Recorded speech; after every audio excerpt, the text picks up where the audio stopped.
ஹரிஹி ஓம். ராதே கிருஷ்ணா. அறிந்து கொள்வோம் பகவான் நாமங்களை, தெரிந்து கொள்வோம் அதன் பெருமைகளை. பகுதி 99. இந்த பகுதியில் 106வது திருநாமத்தை பார்க்க போகிறோம். இது விஷ்ணு சகஸ்ரநாமத்தின் 12வது ஸ்லோகத்தில் வருகிறது. ஸ்லோகம் 12. வசுர்வசுமன்னா சத்ய சமாத்மா சம்மித சமக அமோகः புண்டரீகாட்சோ விருஷகர்மா விருஷாக்ருதிஹி. நாமம் 106. ஓம் வசுமனசே நமக. பக்தர்களையே செல்வமாக மதிப்பவர் என்று இதற்கு பொருள்.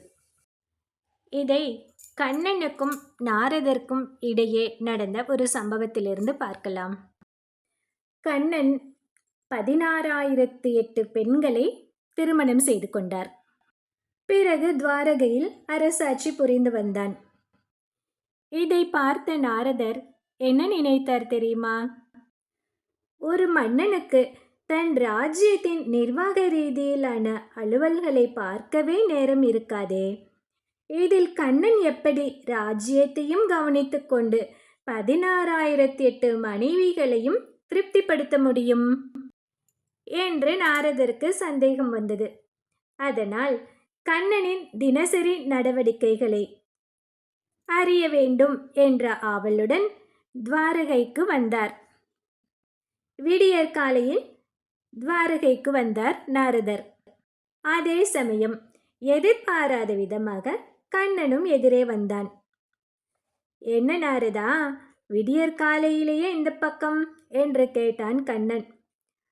கண்ணா, உன்னுடைய அன்றாட நடவடிக்கைகளை கண்காணிக்க வந்தேன் என்று சொன்னார் நாரதர். இது என்ன புதுக்கதை? என்னை நீ கண்காணிக்க போகிறாயா என்ன என்று கேட்டான் கண்ணன். ஆமாம் கண்ணா, நீ எப்படி இத்தனை மனைவிகளை சமாளிக்கிறாய் என்று அறிந்து கொள்ள விரும்பி வந்தேன் என்றார் நாரதர்.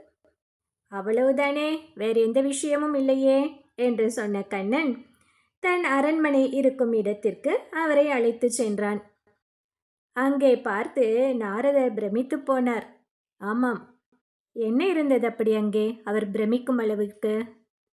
அங்கே வரிசையாக ஒரே மாதிரியான அமைப்பு கொண்ட 16,008 மாளிகைகள் இருந்தன. இப்பொழுதெல்லாம் கட்டுகிறார்களே, லைன் ஹவுசஸ், வில்லாஸ் எல்லாம் ஒரே மாதிரியாக கட்டுகிறார்கள் தானே, அது போன்றே ஒரே மாதிரியாக 16,008 மாளிகைகளும் இருந்தன. கண்ணன் நாரதரிடம் சொன்னான், நாரதா, நீ இந்த மாளிகைக்குள்ளே சென்று பார்த்தால் நான் எப்படி அனைத்தையும் நிர்வகிக்கிறேன் என்று புரியும் என்று சொன்னான். அப்போது நாரதர் சொன்னார், ஒரு மாளிகையில் 1 நிமிடம் செலவிட்டால் கூட ஒரு நாளில் 1440 மாளிகைகளுக்கு தான் செல்ல முடியும். அதனால் சௌபரி ரிஷியை சந்தித்து ஒரே நேரத்தில் 50 உருவங்கள் எடுத்துக்கொள்ளும் சக்தியை அவரிடமிருந்து வரமாக பெற்று வந்துள்ளேன் என்று சொன்னார். கண்ணனும் சரி, மிக்க மகிழ்ச்சி, உள்ளே சென்று பார் என்று சொன்னான். 50 வடிவங்களுடன் 50 மாளிகைக்குள்ளே நுழைந்தார் நாரதர். 50 மாளிகைகளுள் ஒவ்வொரு மாளிகையிலும் ஒரு கண்ணன் இருப்பதை கண்டார். 50 மட்டுமல்ல, 16,008 வடிவம் எடுத்துக்கொண்டு 16,008 மாளிகைகளிலும் கண்ணன் இருந்து கொண்டு அத்தனை மனைவிகளையும் திருப்திப்படுத்துகிறான் என்பதை உடனே புரிந்து கொண்டார் நாரதர். இதை வேதவியாசர் பாகவதத்தில் தசமஸ்கந்தத்தில் 69வது அத்தியாயத்தில் விரிவாக கூறியுள்ளார். அது மிகவும் அருமையாக இருக்கும்.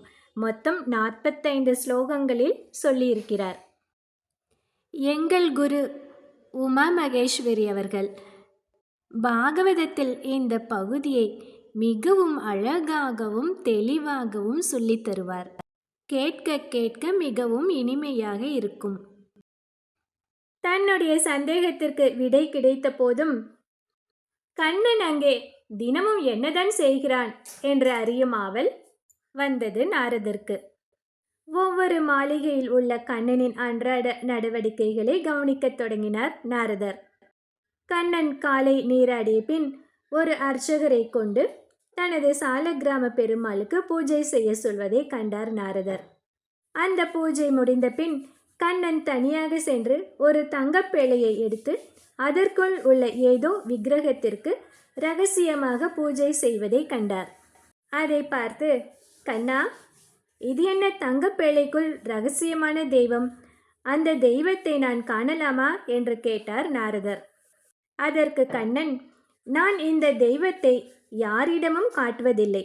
அதனால்தான் வேறொரு அர்ச்சகரை நியமிக்காமல் நானே பூஜிக்கிறேன் என்று சொன்னான். ஆனாலும் நாரதர் பிடிவாதமாக அதை பார்த்தே தீர வேண்டும் என்று சொன்னதால் அந்த தங்கப்பேழையை திறந்து காட்டினான் கண்ணன். அந்த பேழைக்குள் என்ன இருந்தது? அதற்குள் நாரதரின் படமும் கொஞ்சம் மணலும் இருந்தது. இதை பார்த்து திடுக்கிட்ட நாரதர், என்ன இது என்று கேட்டார். அதற்கு கண்ணன் சொன்னான், என் பக்தர்கள்தான் எனது செல்வம். என் பக்தர்களை தங்கத்தை விட மதிப்பு வாய்ந்தவர்களாக நான் கருதுகிறேன். அதனால்தான் பக்தர்களுள் முதன்மையானவனாக உனது படத்தையும் உன்னுடைய காலடி மண்ணையும் இந்த தங்கப்பேழைக்குள் வைத்து பராமரிக்கிறேன் என்று சொன்னான். ஆஹா! கண்ணன் அடியார்கள் மேல் வைத்திருக்கும் அன்பை எண்ணி நாரதர் உருகி போனார். வசு என்றால் செல்வம். தன் பக்தர்களை தங்கத்தை விட உயர்ந்த செல்வமாக மதிப்பதால் திருமால் வசுமனா என்று அழைக்கப்படுகிறார். இந்த 106வது திருநாமத்தை தினமும் சொல்லி வந்தால் பக்தர்களை பொன் போல கருதி எம்பெருமான் காத்தருள்வான். அடுத்தது நாமம் 107. ஓம் சத்யாய நமக. இதை அடுத்த பகுதியில் பார்க்கலாம். ஹரி